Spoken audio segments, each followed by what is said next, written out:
La la la la la la la la la doo doo.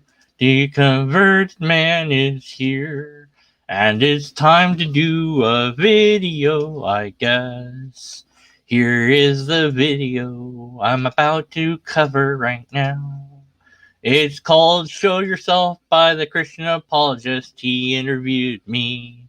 I appreciate him doing that, and I have to return the favor to he.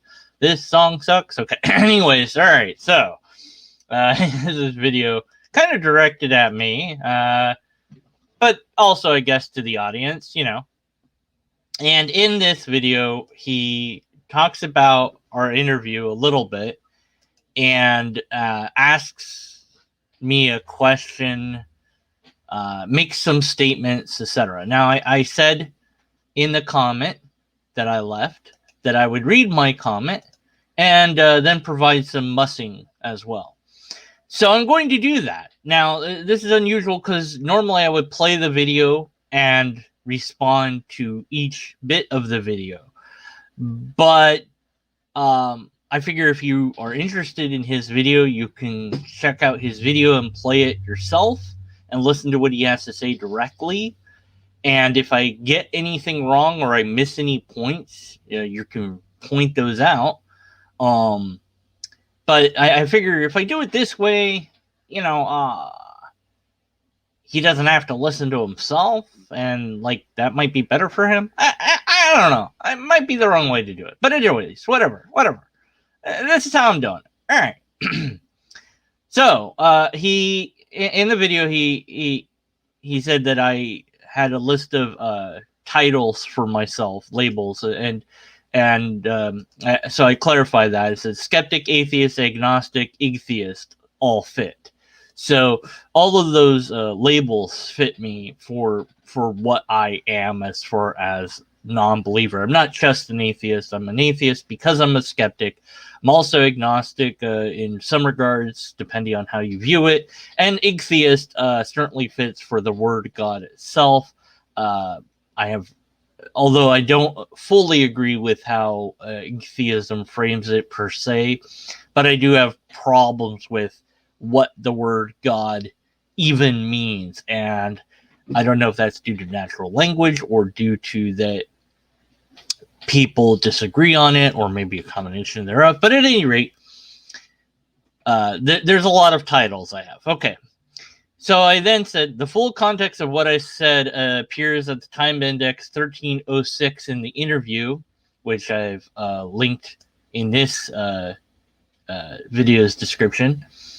And I said a lot of things there. So the answer to as to the question he asked, which was slightly different than what he asks in this particular video. But at any rate, your explanation of what I said about the type of evidence is correct. Your further statement of what I said is not quite on target. So he reiterated what I'd said in the interview, which is that in order for me to know that there was a God, it would be that God would have to show itself to all of humanity in the same time, at the same time.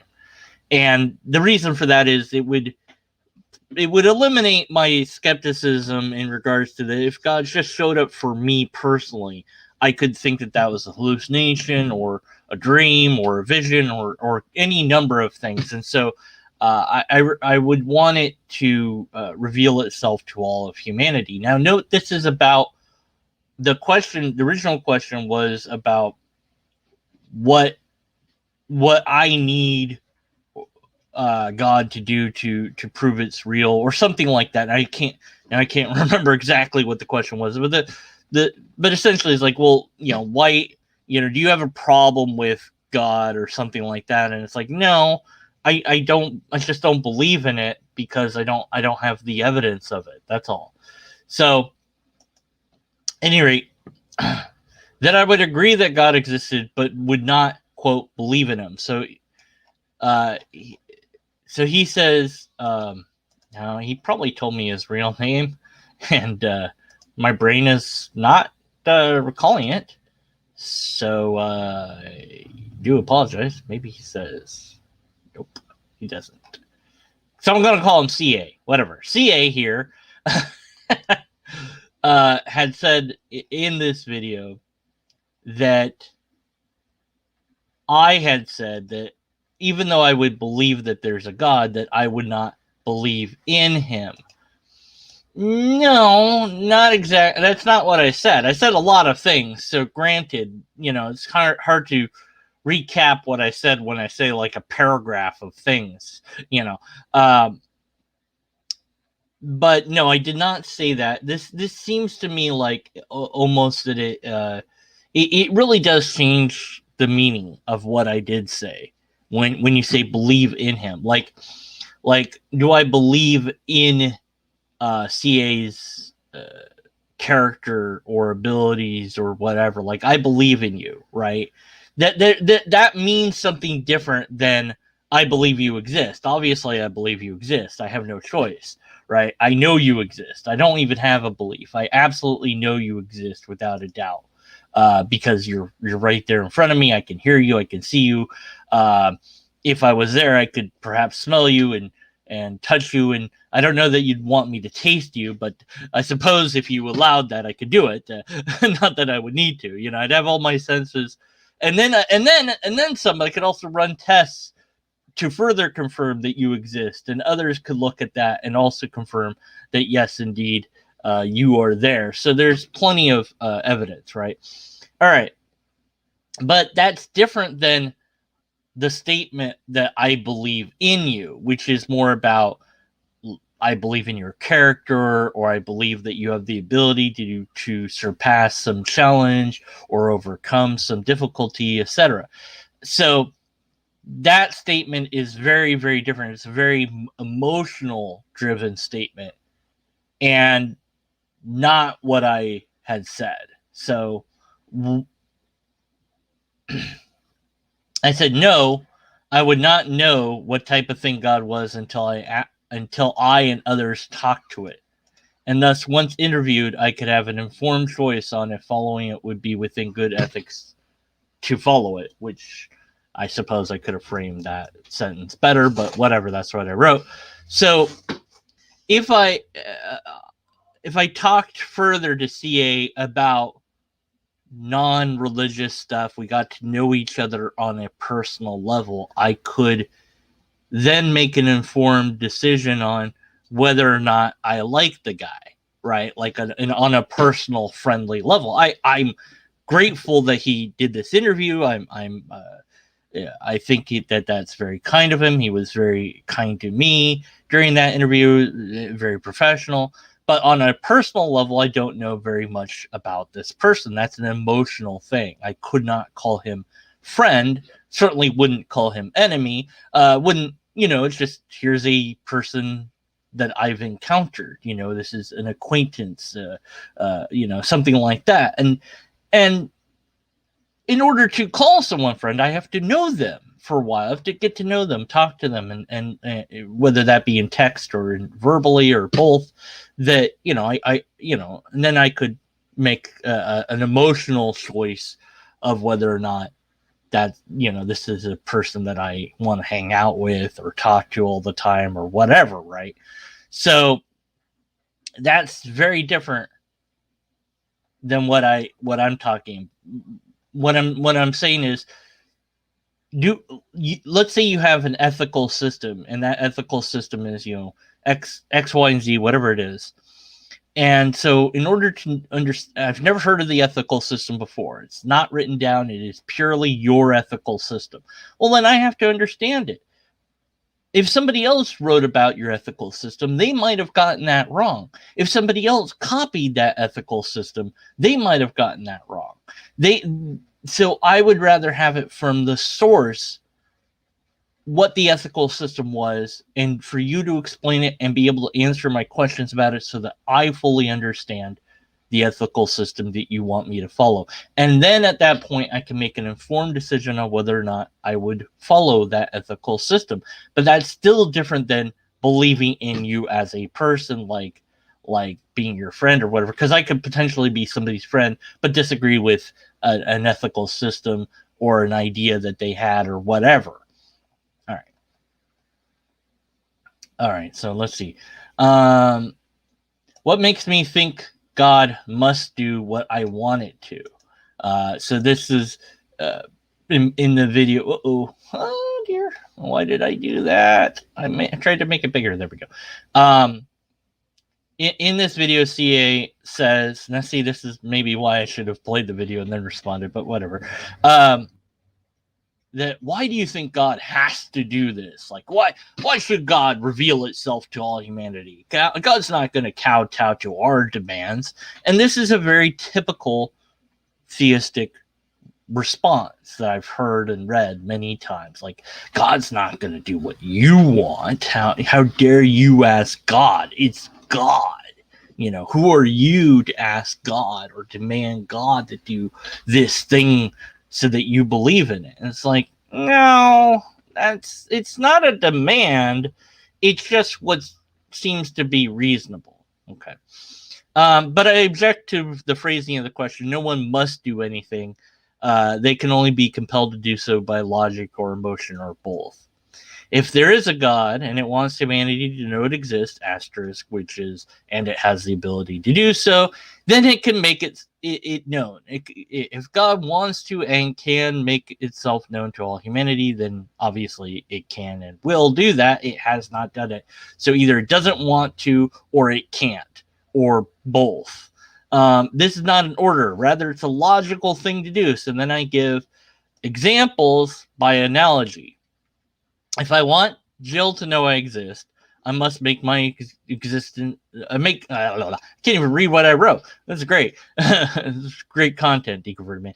I must make known my existence to Jill. If I want Jill to know me, I must talk to Jill. If I do not do these things, it might be that I do not, in fact, want Jill to know I exist or to know me, or it might be that I am shy or have other motives. If I add to this that Jill is about to step into a large pit she does not see, and I can save her by calling out to her, but then do not do so, one would have to wonder at my lack of morals. Why would I not at least yell out to warn her of this danger?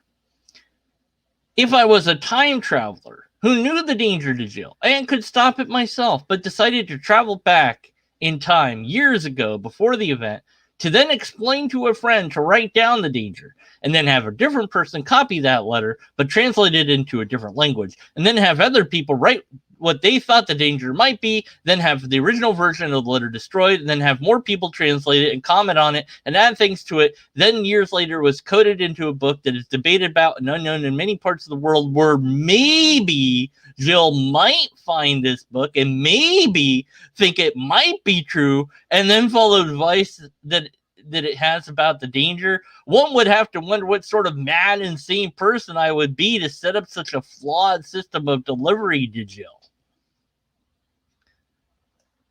And then comment on, he said, Paul says all this stuff. Paul makes a claim that Jesus appeared to him, but anyone can make a claim. Paul didn't prove that the claim is true. Then Paul's supposedly killing of people, or not killing, but persecuting Christians, whatever. Yeah, is there proof of that, or is that just from Paul's writing? Like, is there external proof to that happened before Paul came on the scene? Spoiler, no is the answer to that. But if you can find it, present it. Jesus proved to the world, was suggested. No, Jesus, if this event happened to a limited amount of people from a limited amount of time, is when Jesus was rocking around. He wasn't walking around on the whole world. He was in a very small space, in a very small location, one little tiny spot on the world. The rest of the world knew nothing about him during that time. China's doing its thing, where Jesus is, doing his thing, and they don't know what's going on. Australia has no idea what's going on. North America has no idea what's going on. None of those people before, during, or immediately after Jesus' time would have known anything about that story unless they were there. And then even people that were there might have not seen him directly. So this is a very limited amount of people that you're revealing yourself to in a very limited way, and only for a very limited amount of time. Supposedly, Jesus' ministry lasts I don't know, maybe a few years. It's hard to say. Like 30 to 33, I think, is the usual thing said about how long Jesus' ministry lasted. So 3 years. Maybe it was more, maybe it was less. I don't know, but that's a very limited amount of time and a very limited amount of people.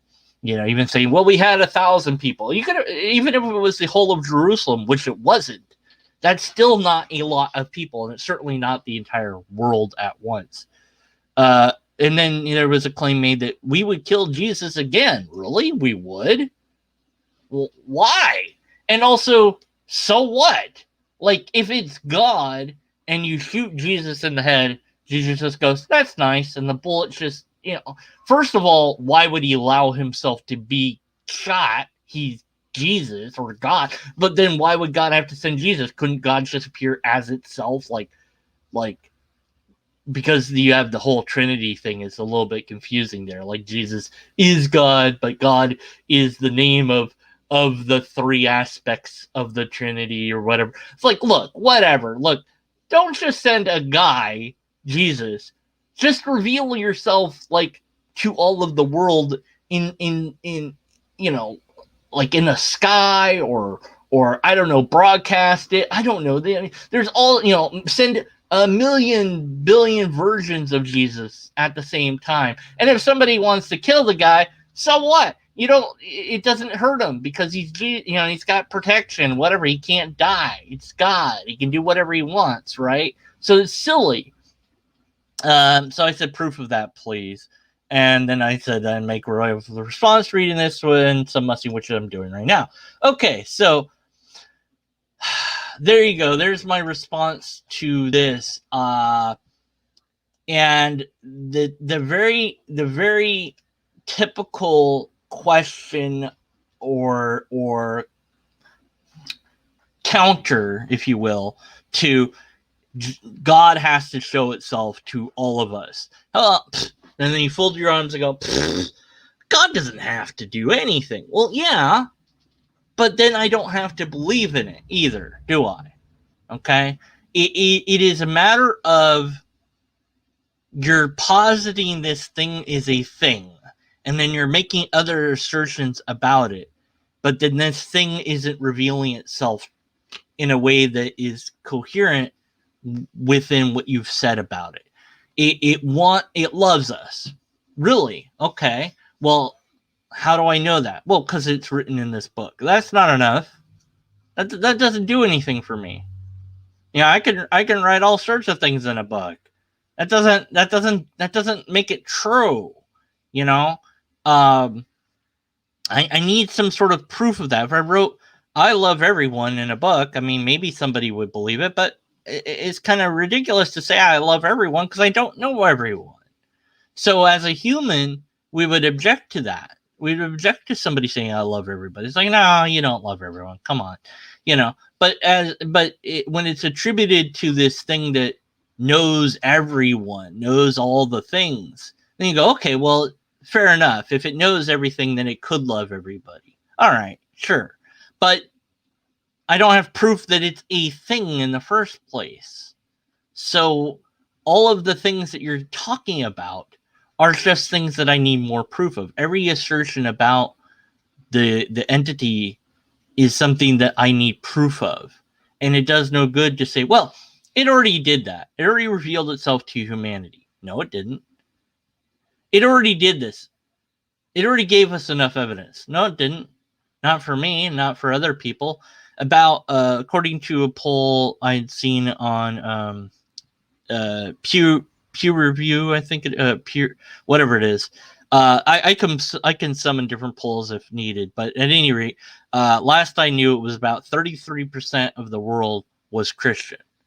Now, out of that 33%, I think that it would be fair to say that there are people in that group that Christians would say that's not a Christian because they're not acting like a Christ type of person.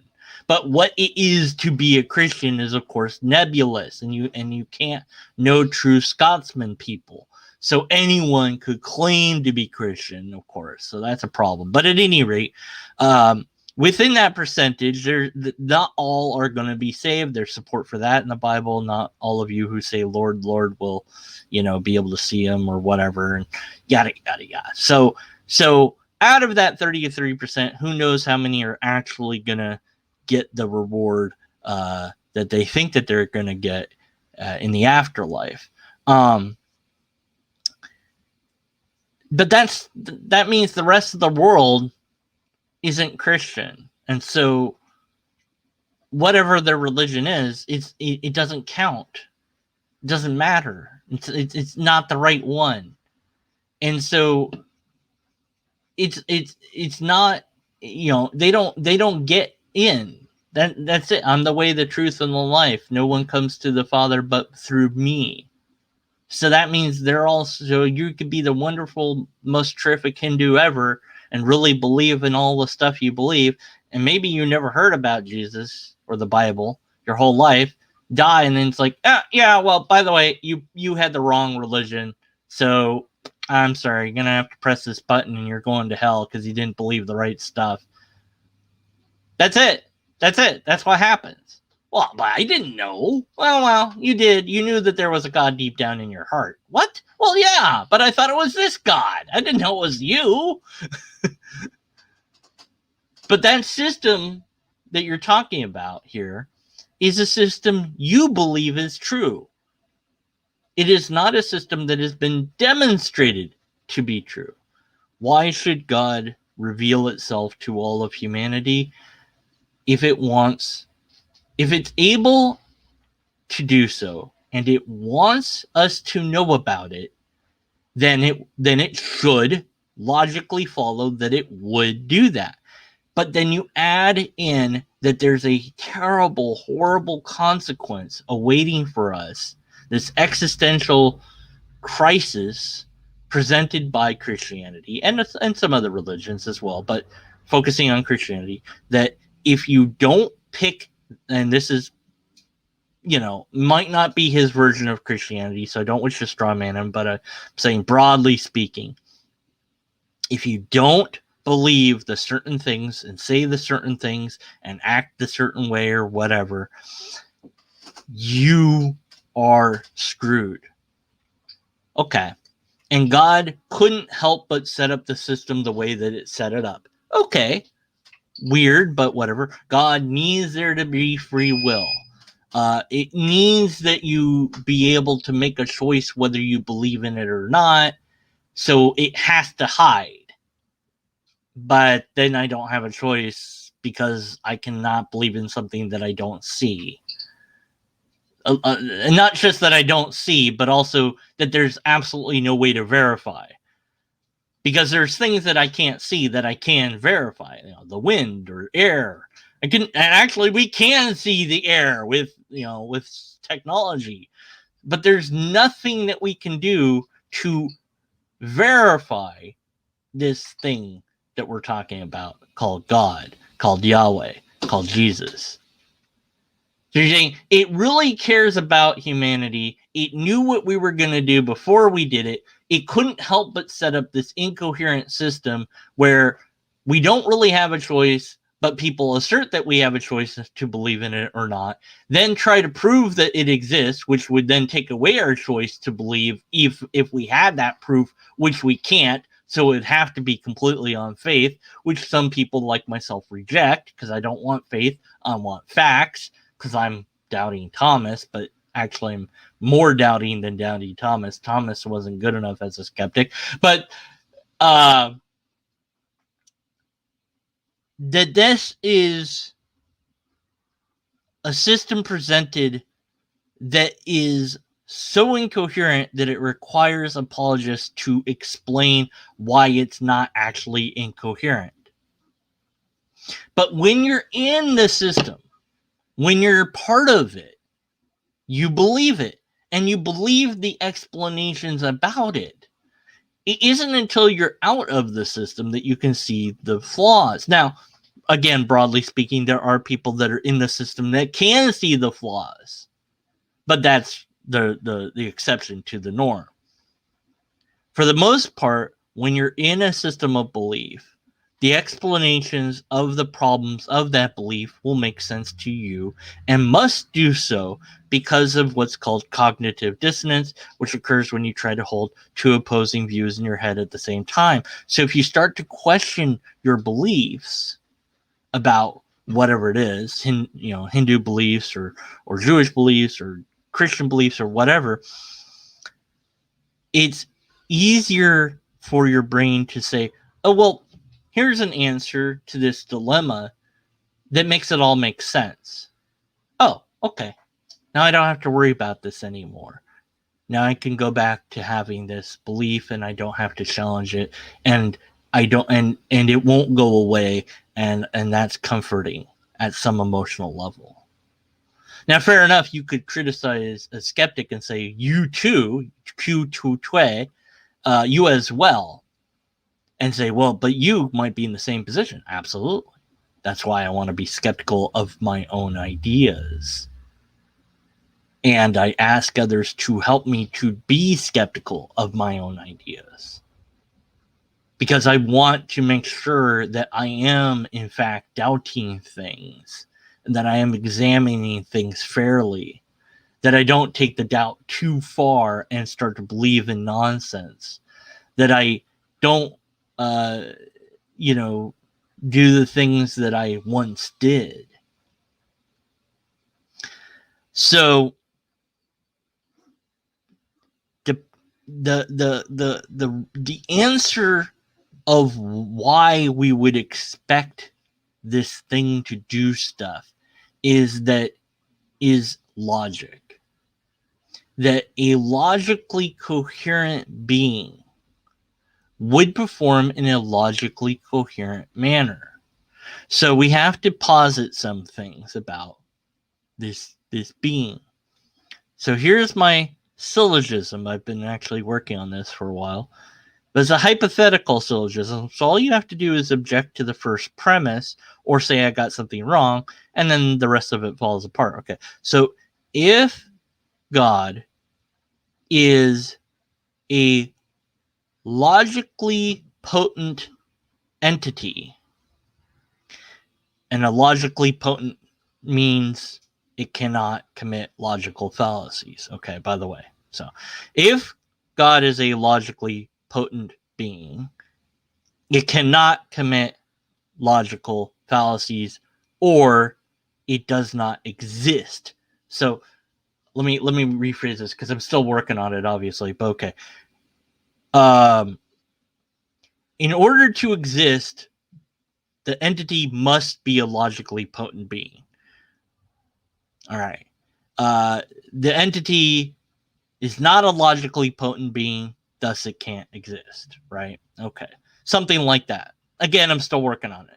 But essentially, if the thing is presented as logically potent, which means it's the most logical entity that there could be, then it would never offer a logical fallacy at all for anything, ever.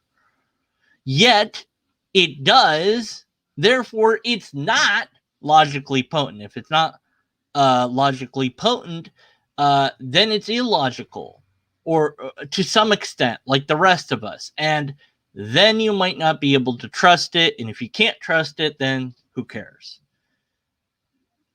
So there are at least two, or even just one, depending on what view you have, logical fallacies that we're presented with in Christian scripture. You are given a bribe. You will receive this wonderful eternal life in this paradise if you do X, Y, and Z. That's an appeal to a bribe, which is a logical fallacy. Then you have the appeal to a threat, an ad balium, which is hell. If you don't do it, terrible, horrible thing happens. Now, maybe you don't believe in the hell part, so you still have the bribe. But you can say, well, but the thing is, it's not really an appeal to a bribe because God's just explaining that this is how things are. Yeah, but God made the system. So the entire entity made an incoherent system based on a logical fallacy. Oops. It's not a logical being. And if it's not a logical being, then how could I trust it? But it doesn't matter right now because I'm not talking about an actual being. I'm talking about a version of a being that somebody has posited. I'm not describing the actual thing. Neither of us, me nor Christian Apologist, nor anyone that I know of, has access to the actual being. Maybe it's out there, maybe it exists, and maybe you have something approaching the correct version of it that you believe in. But unless you have a way to verify that, yes, you are talking to it and receiving information from it, then at best, you have a faith that you're doing that. And that's okay if you are fine with faith, but I, a skeptic, am not fine with faith. I need facts. I need empirical evidence, a repeatable test, or a valid and sound argument. And unless and until I have one of those things, I and others must be skeptical of the conclusions.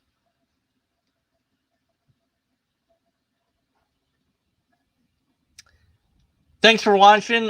Be sure to comment in the comments below once this is an actual video. Doing so helps YouTube to recognize that I'm a human and that I deserve some views and stuff. Like, comment, subscribe. If you're not subscribed, please subscribe. Please tell other people to subscribe, or at least consider subscribing. I don't make money on this because I don't need it. Well, I do need money. If you want to throw money at me, I will take it. And you can do so by buying my book.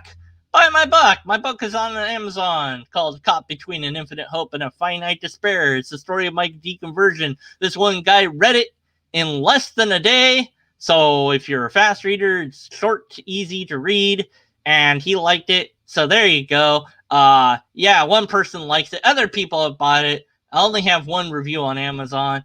So if you want to like put a review on Amazon, that'd be great. Like, just go easy on my ego, and like, yeah, I'm selling it for $18, but I don't get the full $18. So just know that, I'm not getting like rich off this or anything, unless like millions of people bought it, then I'd be rich, But what was the point? What was I saying? I don't know. Lobsters, something. All right. Thanks for listening. Do all the YouTube things. Email me if you want. I want to bring back the series 1 Minute Skeptic. So if you want to know about that, let me know, and I'll be like, here's a link. Go read it. Go read the thing and do that. I was talking about invisible pink fuzzy lobsters that you have to believe in. You can't verify them, but trust me, they exist. And then this guy came along and he encountered one in his head, and they talked to him, and it really happened. No, really. Oh, and if you don't believe it, you're screwed. But if you believe it, you'll get $1 million. Trust me on this. It's gonna happen. All right. Okay, I'm done now. I'm gonna hit the button. So do the things, or please. I don't just do it. Hit the button. Okay, I'm gonna hit the button now. All right, here's the button. Hitting it. Got nothing else. Still going.